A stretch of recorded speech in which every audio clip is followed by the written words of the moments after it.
Welcome to the SST class, dear students. Today we are going to start lesson 34, that is social justice and marginalized. तो social justice और marginalized के बारे में हम आज पढ़ते हैं and our topic will be scheduled caste, scheduled tribes and other backward classes. Okay, so let's start the topic. The action of relegating an individual or a group of people to a lower social status or altogether separating them from the society is known as marginalization. सबसे पहले marginalisation की अगर हम बात करें, एक individual को या एक लोगों के ग्रुप को सोशल के स्टेटस से बिलो कर देना या सोशल के स्टेटस से सेपरेट कर देना, या आप ये कह सकते हो कि एक ग्रुप को हम इक्वल ना मानकर उसको सोशल स्टेटस से बिलो मानते हैं, तो उसकी इसी सिचुएशन को मार्जिनलाइजेशन कहा जाता है. Marginalisation is usually targeted at people who occupy a low position in the society, such as the lower castes, untouchables and the tribal groups. तो मार्जिनलाइजेशन में स्पेशली कौन से लोग आते हैं? वो जो कि सोसाइटी में सबसे लो पोजीशन पर रहते हैं, जैसे कि लोअर कास्ट के लोग हैं, अनटचेबल लोग हैं, या फिर ट्राइबल ग्रुप्स जिनको हम आदिवासी कहते हैं, वो आते हैं. They face social discrimination and even isolation. तो उनको सोसाइटी में रहते हुए सोशल डिस्क्रिमिनेशन यानी कि सामाजिक भेदभाव का सामना करना पड़ता है, एंड इवन आइसोलेशन यानी कि वो दूसरों से अलग रखा जाता है उन्हें. It brings about economic inequality, और इसी की वजह से इकोनॉमिक इनक्वालिटी भी क्रिएट होती है. The drafting committee of the Indian constitution headed by Dr. B.R. Ambedkar had considered the existence of marginalization in India and formulated the constitution accordingly. So dear students, जो drafting committee के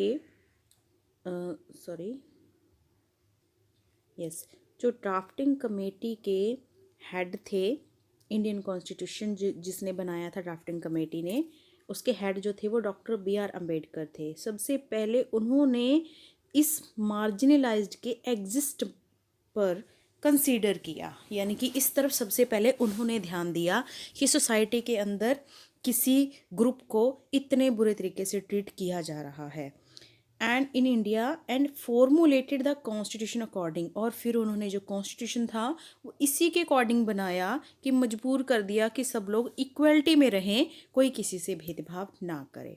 दे there before reserve many provisions for these. उसके बाद उन्होंने बहुत सारे provision किए reservation के लिए, सो दैट कि उन लोगों को उनके अधिकार आसानी से दिलवाए जा सके. So this is the pic of doctor Bhimrao Ambedkar. Yes, communities. तो उन्होंने कोशिश की कि इन कम्युनिटीज़ को रिजर्व कैटेगरी में अधिकार दिलाए जाएं. It was necessary to bring the marginalised group to main stream society. और ये ज़रूरी हो गया था कि जो मार्जिनलाइज्ड ग्रुप हैं उनको भी मेन स्ट्रीम के अंदर लाया जाए, यानी कि उनको भी सोसाइटी में वैसी ही जगह मिले जैसे कि अदर ग्रुप्स को मिल रही है. Okay, and also to give them the ability to enjoy the same opportunity as the rest. और यहाँ तक कि उनको सोसाइटी में बराबरी का हक ही ना मिले, बल्कि उनको जितनी भी एबिलिटी हैं, जो योग्यताएं हैं, जो अपॉर्चुनिटी हैं, वो उतनी ही ऐसी ही सेम मिले जैसे कि दूसरों को मिल रही हैं. तो भेदभाव देखो कहाँ हो रहा था, फैसिलिटीज़ के अकॉर्डिंग हो रहा था ना. जो अपॉर्चुनिटी थी, पानी भरने की अपॉर्चुनिटी में उनको बराबरी नहीं होती थी, ठीक है, उनको उनके मतलब मंदिरों में जाने की आज्ञा नहीं होती थी, स्कूल्स में उनके साथ डिफ्रेंशिएट किया जाता था, उनको अलग रखा जाता था. तो अपॉर्चुनिटीज़ में उनको डिफरेंट रखा जाता था. तो जैसी अपॉर्चुनिटीज़ बाकियों को मिल रही थी, वैसी अपॉर्चुनिटीज़ उस सोसाइटी के लोगों को भी मिले जिनके साथ भेदभाव किया जा रहा है. The scheduled tribes and the scheduled castes and the other backward classes are the groups which had faced marginalization in one form to another. तो dear students, जो वो ग्रुप जिन्होंने सबसे ज़्यादा मार्जिनलाइजेशन को एक से दूसरी फॉर्म में सबसे ज़्यादा फेस किया है, वो कौन कौन सी कास्ट हैं? शेड्यूल्ड ट्राइब जिनको आदिवासी कहते हैं, शेड्यूल्ड कास्ट जो छोटी कास्ट के लोग होते हैं, या बैकवर्ड क्लासेस जो पिछड़ी हुई जातियों के लोग होते हैं. Okay, now the next one is scheduled caste. तो सबसे पहले उसमें से हम शेड्यूल्ड कास्ट यानी कि एससीज के बारे में पढ़ते हैं. The Constitution of India has provided special provision for the scheduled castes, which is constituted to the untouchables or the outcasts. तो प्यारे बच्चों, सबसे पहले हमारे इंडिया ने शेड्यूल कास्ट के लिए स्पेशल प्रोविज़न की है, क्योंकि उनको पहले किस तरीके से कॉन्स्टिट्यूट किया जाता था? अनटचेबल कहा जाता था या आउटकास्ट कहा जाता था. मतलब कि लोग जो इन लोगों से काफ़ी नफ़रत करते थे, इनको छूने से भी उनको ऐसा लगता था कि जैसे हम अपवित्र हो गए हैं. ठीक है, तो इतना बड़ा एक डिस्क्रिमिनेशन फेस किया था शेड्यूल कास्ट के लोगों ने. ठीक है, बराबरी का हक उनको दिलवाने के लिए उनके लिए सीट्स की रिजर्वेशन की गई. These are the people who are outside the caste system, which formed the basis of social division in Indian society. तो ये वो लोग थे जो कास्ट सिस्टम से बाहर हो गए थे.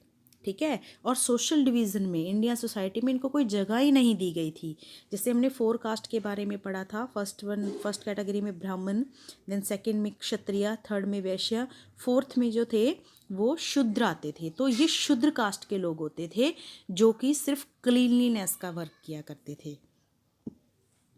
As a result, they faced extreme form of discrimination and oppression for centuries. तो इसी वजह से, क्योंकि वो उस सोसाइटी के अंदर जो डिवीज़न हुई थी उसके अंदर सबसे ज़्यादा पिछड़े हुए थे, है ना, उससे बिल्कुल बाहर हो गए थे. इसी वजह से उन्होंने बहुत ज़्यादा डिस्क्रिमिनेशन को और अप्रेशन यानी कि बहुत ज़्यादा जुल्मों को सहन किया कई सालों तक, कई सदियों तक. Being considered polluting, they had to stay outside the villages and towns. कहते हैं कि उनको पोल्यूटिंग कहने के साथ साथ लोग जो थे उनको गांव और टाउन से भी बाहर निकाल दिया करते थे. मतलब उनको गंदगी में रहना पड़ता था. गंदगी में रहने के साथ साथ गांव और टाउन से बिल्कुल बाहर कर दिया जाता था. They had to perform activities like cleaning animal flesh, toilets, etc., and were also prohibited from using public facilities like tanks and wells. तो डियर स्टूडेंट्स, वो किस तरह के काम किया करते थे? जैसे कि एनिमल फ्लैश यानी कि जानवरों, मरे हुए जानवरों की चमड़ी उतारना या टॉयलेट क्लीन करना. तो इस तरह के काम ही उनको दिए जाते थे. सोसाइटी में और कोई काम करने की इजाज़त नहीं दी जाती थी. और यहाँ तक कि उन्हें पब्लिक फैसिलिटीज़ को यूज़ करने से ही प्रोहिबिट कर दिया गया था, मना कर दिया था. जैसे कि टैंक से पानी नहीं भर सकते थे, ठीक है, या कुएं से पानी नहीं ले सकते थे, इस तरीके से. They are known as Dalit, and the life of a Dalit meant poverty and misery. तो उनको उस टाइम पे दलित कहा जाता था, और एक दलित की जो लाइफ हुआ करती थी उसका मतलब था पूरी गरीबी और दुख तकलीफ़ें. Many social reformers tried to improve the conditions of these oppressed sections. तो बहुत सारे सोशल रिफॉर्मर्स हुए जिन्होंने इनकी कंडीशन को इम्प्रूव करने के लिए बहुत सारे कोशिशें की. आगे हम पढ़ते हैं शेड्यूल्ड ट्राइब्स के बारे में. STs. In India there are numerous tribal groups which have been categorised as scheduled tribes.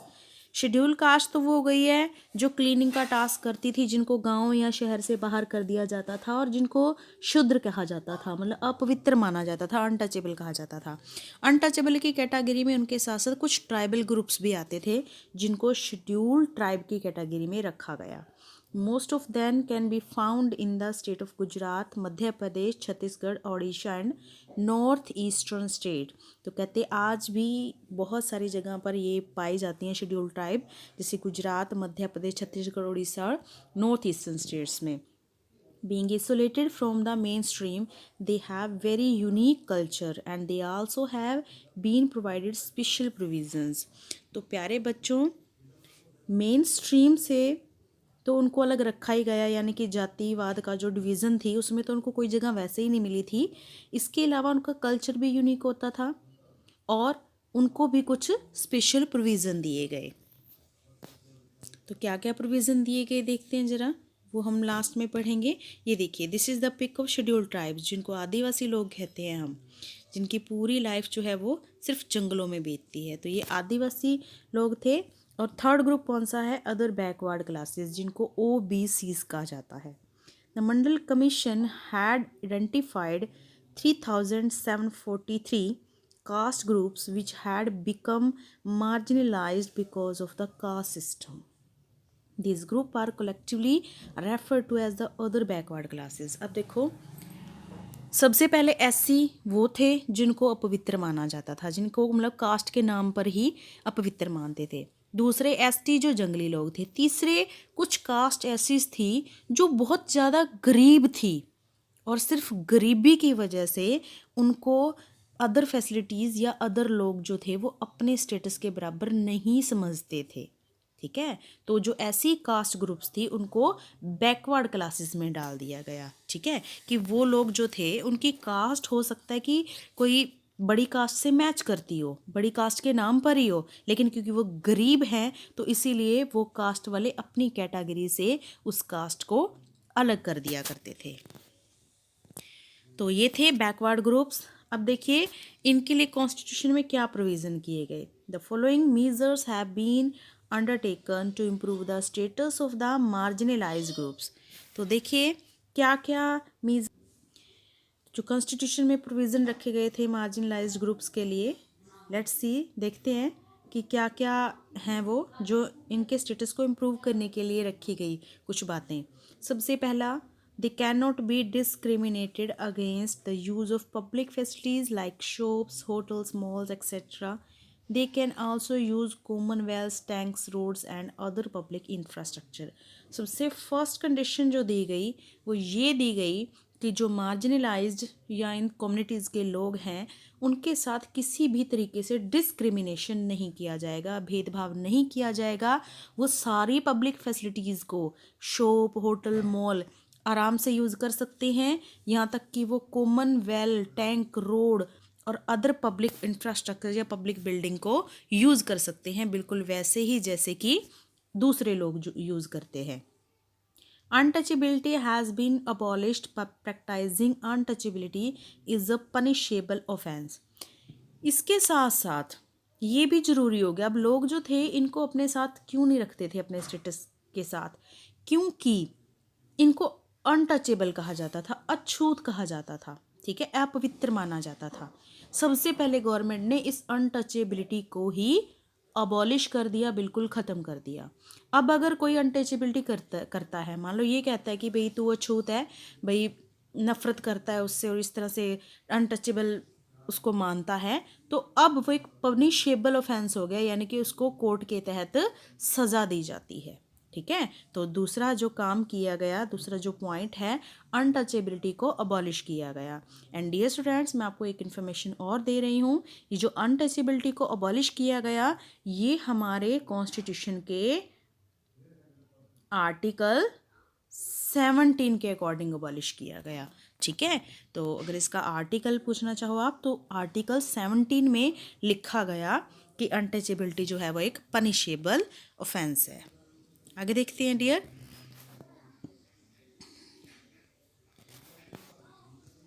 Yes, the next point is titles denoting privilege like nawab, raja etcetera have been abolished. अब कास्ट सिस्टम का जो सबसे बड़ा कारण था, नंबर 3, कास्ट सिस्टम में कोई एक बंदा तो नवाब बन के बैठा है, कोई राजा बन के बैठा है। ठीक है, तो इसने क्या किया, लोगों के बीच में जाति पाति का भेद बढ़ा दिया, अमीरी गरीबी का भेद बढ़ा दिया। तो सबसे पहले ये जो जाति के नाम पर कुछ पोस्ट मिलती थी कि राजा का बेटा राजा ही है या नवाब का बेटा नवाब है, उनको ख़त्म कर दिया गया। People can only attach academic and military titles to their names. अब लोग जो थे वो सिर्फ अकेडमिक या मिलिट्री टाइटल को ही अपने नाम के साथ यूज़ कर सकते थे। अब कोई किसी को राजा या नवाब नहीं कह सकता था। अब जो है सिर्फ मिलिट्री के या अकेडमिक टाइटल मिलते थे, ठीक है, यानी कि पढ़ाई के नाम पर या फिर आपकी पोस्ट के नाम पर जो मिलते हैं कि ये MLA है या ऐसा कुछ है ना, वो सब चीज़ें। देखते हैं next. People have the right to reside in any part of the country. तो जब बात की गई थी डिस्क्रिमिनेशन की, तो उस वक्त इनको हमने पढ़ा था कि विलेज या टाउन से बाहर कर दिया जाता था। तो अब जो लोग थे उनको राइट दे दिया गया कि वो कंट्री के किसी भी पार्ट में रह सकते थे। However, this right has some restrictions to protect the interest of the tribal groups। जबकि ये जो राइट थे इन पे कुछ रिस्ट्रिक्शन लगा दी गई, ठीक है, ट्राइबल ग्रुप्स के इंटरेस्ट को प्रोटेक्ट करने के लिए, ठीक है। तो लोग जो थे वो अब किसी को मना नहीं कर सकते थे, जो मतलब ट्राइबल ग्रुप हैं या कुछ भी हैं वो सारे के सारे हमारे साथ रह सकते हैं। लेकिन कुछ रिस्ट्रिक्शन दोबारा उसके ऊपर भी लगा दी गई, किस लिए, ताकि जो ट्राइबल ग्रुप्स हैं उनके इंटरेस्ट को बचाया जा सके। अब देखो, जो ट्राइबल लोग हैं ना वो आज भी हमसे अलग रहते हैं, आदिवासी लोग हैं, उसका कारण क्या है, इनके ऊपर रिस्ट्रिक्शन क्यों लगा दी गई, मतलब इस चीज़ पे रोक क्यों लगी कि ये हमारे साथ नहीं रह सकते? क्योंकि बेटा इनका जो कल्चर होता है वो हमसे बिल्कुल डिफरेंट होता है। इनकी लैंग्वेज, इनका कल्चर, इनका फूड, इनकी ईच एंड एवरी जो हैबिट होती है वो हमसे डिफरेंट होती है। और अगर ये सोसाइटी में हमारे साथ आते हैं, है ना, तो सबसे पहले सोसाइटी इनको एडजस्ट नहीं कर सकती और ये सोसाइटी को एडजस्ट नहीं करेंगे। और दूसरा, इनकी जो अपनी परंपराएं हैं, इनके जो अपने रीति रिवाज हैं, इनकी अपनी संस्कृति है ना, वो लॉस्ट हो जाएगी, ठीक है। तो इसीलिए यहाँ पर कुछ रिस्ट्रिक्शन लगा दी गई, ठीक है, कि जो ट्राइबल ग्रुप्स हैं ना वो आज भी हमसे अलग होके और रह सकते हैं, लेकिन अपनी मर्जी से।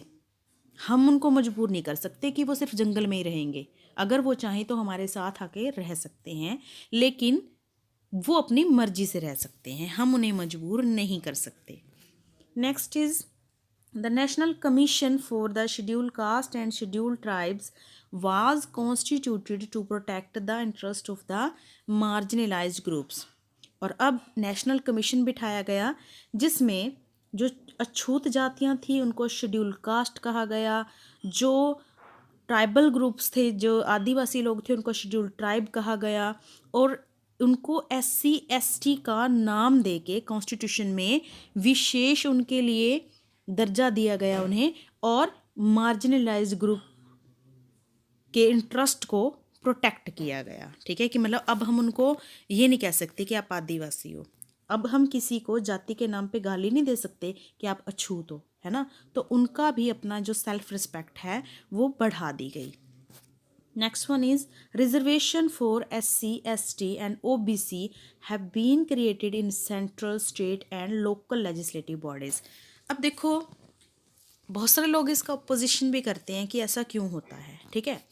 होता क्या है, देखो, एक पर्सन है जो बहुत ही पिछड़ी हुई जाति का है, या फिर जिसके पेरेंट्स इतने गरीबी में हैं, जिस बच्चे को फैसिलिटी नहीं मिल रही है, स्टडी के लिए अच्छी फैसिलिटी नहीं मिल रही है, ठीक है, वो बच्चा, सिंपल सी बात है कि एक उस बच्चे की बराबरी कभी नहीं कर सकता जिसके पेरेंट्स ने उसको सारी की सारी फैसिलिटी दी हो।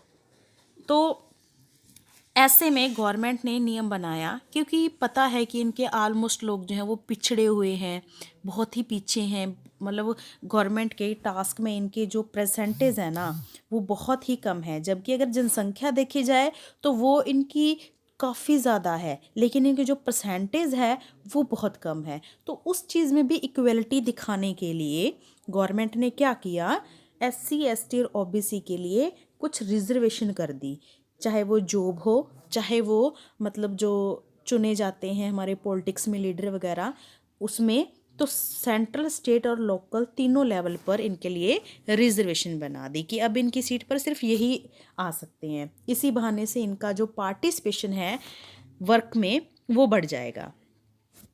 Next one is social inequality and poverty. तो अब देखिए हमारा टॉपिक है अगला सोशल इनइक्वालिटी। इक्वालिटी का मतलब होता है बराबरी, इनइक्वालिटी का मतलब ना बराबरी होना, है ना, और पॉवर्टी मतलब गरीबी। So let's see the upper castes who own the majority of the economic assets like land, cattle, etc. always had exclusive access to education and employment opportunities। अब देखो, क्योंकि पुराने टाइम से ही ना ये परंपरा चलती आ रही है कि जो अपर कास्ट के लोग थे वो अपर कास्ट के हुए क्यों थे, क्योंकि उनके पास अच्छी लैंड हुआ करती थी, अच्छे कैटल हुआ करते थे, अच्छी पूंजी हुआ करती थी, है ना, इकोनॉमिक असेट्स जिसको बोलते हैं वो अच्छी हुआ करती थी। और इसके अलावा अच्छी पूंजी होने की वजह से वो महंगी से महंगी एजुकेशन को भी खरीद लेते थे, ठीक है, उनको एम्प्लॉयमेंट भी मिल जाता था क्योंकि पैसे देके नौकरी भी लग जाया करते थे। तो इन सारी चीज़ों को जो अपर कास्ट के लोग थे वो एंजॉय कर रहे थे। Being confined to low paying jobs and the lower castes had been suffering from poverty and indignity। तो ऐसे में जो छोटी कास्ट के लोग थे वो अपना घर खर्च चलाने के लिए कुछ ना कुछ तो उनको भी करना होता था, तो वो क्या करते थे, लो पेइंग जॉब, बहुत कम पैसा देने वाली जॉब भी कर लिया करते थे। और यहाँ तक कि जो लोअर कास्ट के लोग थे इसी वजह से वो गरीबी और इंडिग्निटी मतलब असमानता, है ना, या डिसरिस्पेक्ट उसको फेस किया करते थे, क्योंकि जिसके अंडर वो काम कर रहे हैं कम से कम वो आदमी तो रिस्पेक्ट बिल्कुल नहीं करता था। नौकर बना के रखते थे तो नौकर की कोई क्यों रिस्पेक्ट करेगा, है ना। Their low social status had a direct link with their low economic status. और सिंपल सी बात थी कि उनका जो स्टेटस था वो लो सिर्फ इसलिए था क्योंकि वो इकोनॉमिकली लो थे, पैसा नहीं था, सिर्फ इसलिए समाज में भी उनकी इज्जत नहीं थी, समाज में भी उनके लिए अच्छी जगह नहीं थी। Let's see, sometime many tribal groups get displaced as a result of developmental project। और यहाँ तक कि कई बार तो कुछ ट्राइबल ग्रुप्स के साथ ऐसी ज्यादतियाँ हुई जिसमें उनको डेवलपमेंट के नाम पर उनकी जगह से ही हटा दिया जाता था। जैसे फॉर एग्जांपल कोई डैम वगैरह बनाना है ना, तो उस जगह से जितने भी उस जंगल में या उस एरिया में लोग रहते थे वो जंगल काट दिया जाता था, उन लोगों को वहाँ से निकाल दिया जाता था। वहाँ पे डैम बन गया लेकिन कितने लोगों का घर उजड़े इसका किसी ने नहीं देखा। And in many cases they are offered little compensation और नो रिहेबिलिटेशन। और इसके बदले में उनको लिटिल कंपेंसेशन, थोड़ी सी कुछ खर्चा वगैरह दे दिया जाता था, और नो रिहेबिलिटेशन यानी कि और कहीं स्पेशल जगह नहीं दी जाती थी रहने के लिए। कोई कंपेंसेशन थोड़ी सी मिलती थी, कुछ ढील मिलती थी कि आप कहीं भी जाकर सेटअप हो जाओ, लेकिन परमानेंट उनको घर नहीं दिए जाते थे। The ill effect of marginalization can still be seen even though there is the government's policy of reservation. कहते हैं कि हालांकि आज के टाइम में भी मार्जिनलाइजेशन कम्युनिटीज़ के साथ बहुत सारे भेदभाव देखे जा सकते हैं, इल इफ़ेक्ट्स, बुरा बर्ताव देखा जा सकता है, चाहे गवर्नमेंट ने रिजर्वेशन की पॉलिसी बना भी दी है। वो हमें भी पता है बेटा कि हमारे समाज में हम क्या करते हैं कि अगर आज भी कोई हमारे घर में काम करने वाला है तो लोअर कास्ट का पर्सन ही होगा, वो हाई कास्ट का पर्सन इस स्थिति में कभी नहीं मिलता हमें, ठीक है। और उसको किस नज़र से देखा जाता है, कितना सम्मान दिया जाता है, वो हम देखते हैं, जबकि गवर्नमेंट इनके लिए पॉलिसी बना चुकी है बट फिर भी वो अभी तक पिछड़े हुए हैं। अफर्मेटिव एक्शन, इनके लिए अफर्मेटिव एक्शन क्या क्या लिए गए हैं। SC, ST and OBC are provided reservation by the government in education and employment opportunity। तो पहला तो एक्शन गवर्नमेंट का क्या है कि इनके लिए रिजर्वेशन रखी गई है एजुकेशन के लिए, कि एजुकेशन में भी मतलब अगर इन्होंने कम मार्क्स लिए हैं ना और जनरल वालों के ज़्यादा हैं तो भी उनके बराबर ये बैठ के पढ़ सकेंगे, है ना, क्योंकि ज़्यादा नंबरों वाले तो फिर सारे जनरल इकट्ठे हो जाएंगे, ये लोग तो फिर कभी मौका ही नहीं पा सकेंगे ना अच्छी यूनिवर्सिटी कॉलेजेस में पढ़ने के लिए, है ना। तो एक तो एजुकेशन में इनके लिए रिजर्वेशन रखी गई है, मतलब इनके जो मार्क्स हैं वो कम रख दिए गए। एम्प्लॉयमेंट में भी ऐसे ही इनके लिए अपॉर्चुनिटी रखी गई कि जिन लोगों के कम मार्क्स आए हैं, ठीक है, वो सेम उसी पोस्ट पर काम कर सकते हैं जिस पोस्ट पर कि जनरल कास्ट के लोग वर्क कर रहे हैं, ताकि वो लोग भी उनके बराबर आ सकें। This was taken up to demarginalize them while upholding the right to equality. हालांकि ये जो एक्शन लिया गया वो इसलिए लिया गया ताकि एक तो उनको डीमार्जिनलाइज किया जाए। डीमार्जिनलाइज का मतलब कि उनके साथ जो भेदभाव है उसको ख़त्म किया जाए, and while upholding the right to equality, और इसके साथ साथ उनको राइट टू इक्वलिटी भी मिल सके, मतलब वो हमारे बराबर का जो हक है उसे ले सकें। The policies taken up to undo centuries of marginalization come under the umbrella of affirmative action। तो जो पॉलिसीज़ आई हैं, मतलब आज भी ऐसी बहुत सारी पॉलिसीज़ बनाई जाती हैं कि जो मार्जिनलाइजेशन है उसको कम करने के लिए कुछ अफर्मेटिव एक्शन लिए जाएं।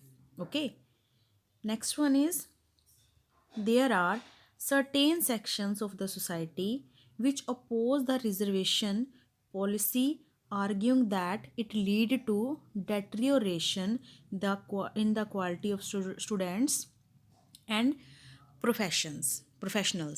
कहते हैं कि आज भी हालांकि सोसाइटी के ऐसे बहुत सारे सेक्शन के लोग हैं, स्पेशली जनरल कास्ट के लोग, जो कि इस रिजर्वेशन पॉलिसी के लिए आर्ग्यू करते हैं, और वो ये कहते हैं कि इससे स्टूडेंट्स की क्वालिटी पर बुरा असर पड़ता है, उनके प्रोफेशनल्स पर बुरा असर पड़ता है। यानी कहने का मतलब कि वो ये कहते हैं कि इससे स्टूडेंट्स को ना एक भेदभाव की स्थिति को सहन करना पड़ता है ना। लेकिन अगर हम देखें जो वास्तव में इन जातियों ने जो भेदभाव सहन किया है इतने सालों तक, उसके सामने तो फिर स्टूडेंट्स का ये जो भेदभाव है ये कुछ भी नहीं है। एक बच्चा इतनी फैसिलिटीज़ लेके कर रहा है, उसको अपॉर्चुनिटी दोबारा मिल जाएगी क्योंकि उसके पेरेंट्स अफोर्ड कर सकते हैं। लेकिन देखो इनके पेरेंट्स तो अफोर्ड भी नहीं कर सकते, है ना। पता नहीं क्या कुछ बेचकर मतलब एक बार इनको स्टडी करवाते हैं, अगर मौका नहीं मिलेगा तो इनके पेरेंट्स तो दोबारा वो भी अफोर्ड नहीं कर सकेंगे। तो दैट्स वाई ये जो आर्ग्यू किया जाता है ये आज भी मतलब कहीं ना कहीं एक नेगेटिविटी को शो करता है। However, we all know that a large number of marginalized people still live in India in extreme poverty and misery। हालांकि हम देखते हैं कि बहुत बड़ा मार्जिनलाइज्ड लोगों का ग्रुप आज भी इंडिया में गरीबी में और दुखों में जी रहा है, doing jobs not fit for human, यहाँ तक कि वो जॉब भी कर रहे हैं जो ह्यूमन के लिए फिट नहीं है। ठीक है, यानी कि मोस्टली हम देखते हैं कि चाहे एक पढ़ा लिखा इंसान है लेकिन सिर्फ गरीबी की वजह से वो क्या कर रहा है, सब्जी बेच रहा है, शू पॉलिश कर रहा है, हालांकि वो कितना अच्छा पढ़ा लिखा है। इवन कि इसका एक एग्जांपल अभी करंट में आया था कि कुछ जो एक जॉब कैटेगरी जॉब्स निकाली गई थी गवर्नमेंट द्वारा, पीएन्स की जॉब, उसके अंदर बहुत ही हायर क्वालिफाइड लोग जो थे वो भी अप्लाई कर रहे हैं, है ना। हालांकि वो मैटर एक अलग है, वो करप्शन का मैटर आ जाता है, उसमें सभी ने अप्लाई किया था। लेकिन कहने का मतलब ये है कि आज भी सोसाइटी में ऐसा बहुत सारा टास्क है जो जॉब उनके लेवल की नहीं है, फिट नहीं है, फिर भी उनको पॉवर्टी की वजह से वो जॉब करनी पड़ रही है।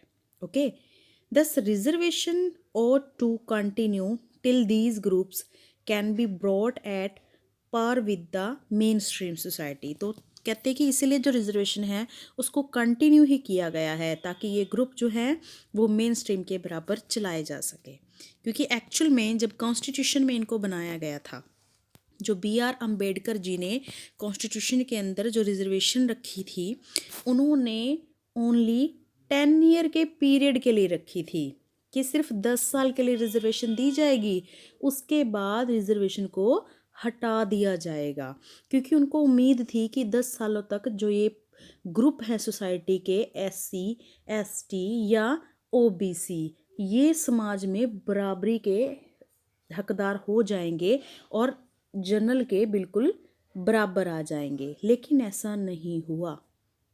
ठीक है, इसीलिए जो रिजर्वेशन है वो आज भी कंटिन्यू चल रही है और आज भी उसके नियमों को फॉलो किया जा रहा है।